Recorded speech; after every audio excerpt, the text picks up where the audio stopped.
Pemirsa, keberadaan minyak goreng dan harga belakangan ini banyak dikeluhkan masyarakat luas. Kondisi di lapangan, khususnya di Kabupaten Buleleng, stok minyak goreng masih aman dan harganya pun masih terjangkau.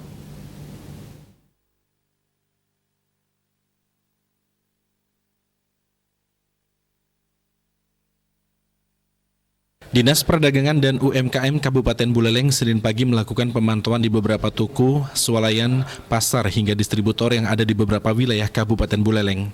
Dalam pemantauan tersebut, ketersediaan stok masih ada sekitar 70.000 liter lebih. Sementara untuk harga sendiri, khususnya di toko, swalayan masih berada di kisaran Rp14.000. Pemandangan berbeda terlihat di Pasar Banyuasri Singaraja. Para pedagang sendiri menjual minyaknya di kisaran Rp17.000.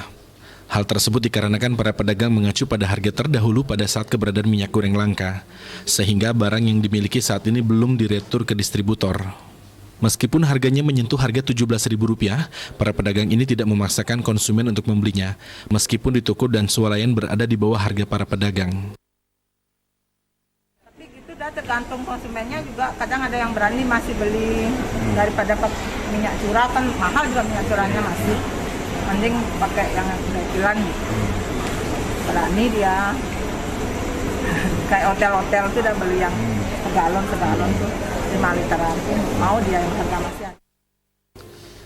Sementara itu, Kadis Perdagangan dan UMKM Buleleng, Dewa Made Sudiarto menambahkan, sidak dilakukan untuk memantau persediaan minyak goreng di pasaran. Selain memantau persediaan di beberapa tempat, juga dilakukan pemantauan harga mengingat peredaran minyak goreng di beberapa tempat penjualan masih terbatas. Langkanya minyak goreng pada beberapa hari terakhir disebabkan karena distributor telah melakukan penyesuaian harga.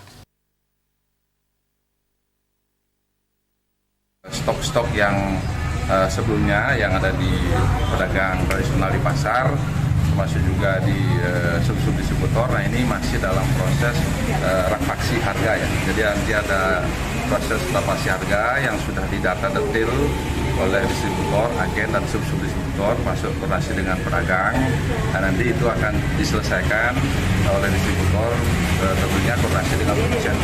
Nanti dengan sudah diselesaikannya nanti koordinasinya, negosiasi harga terkait dengan rafaksi harga itu, diharapkan nanti barang-barang atau stok lama bisa dijual dengan harga sesuai dengan kebijakan. Para pedagang pun diharapkan nantinya dapat menjual produk minyak goreng dengan harga sesuai dengan kebijakan pemerintah. Komang Yuda, Bali TV.